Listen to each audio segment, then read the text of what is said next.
wallahi rayuwar nan dai sai addu'a. Bashi kawai ma yin ma yawa wallahi. Yanzu ina shiga cikin unguwan nan, yanzu ka ji mai kokon nan ta ce ina kuɗin ta. Yanzu mai waina yanzu da aka yi maka gama. Allah kuma na mai kyau. Assalamu alaikum. Baban ya abu ba ya ci tira. Wallahi abin ya ci tira ina gaya ma. To me ya faru yau kuma? Me ya faru yau? Mutane mun bar Allah. Muna tarin wani ne zai mana ba Allah ba.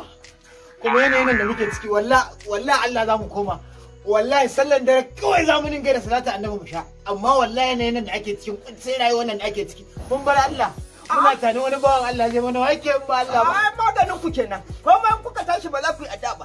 Kawai in kuka dauki buri kuka dora ma wani he ku dauka shi zai muku koma. Ni na koma ga Allah. Shi ma dan uban shi ma da Allah dogara. Wallahi ko ba ya da Allah dogara. Allah dogara. Wallahi ni na sallama. Wallahi duk wani bukata na Allah ya zama kuka. Sai ka kai bukato kuka ka ga bayyana mai bukatun ka gaji ya ce ma ka dawo gobe. Abin da yake kona mana kenan wallahi. Ai bari ka ji yanzu amarran na yanzu.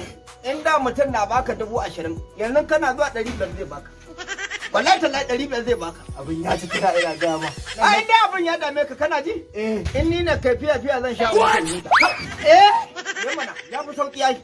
Wallahi ya fi sauki. Baya. Ya dai miwa. Dan ubanka wallahi ka daina kuka dan zai ma kyau yanda ka san tuwa haka.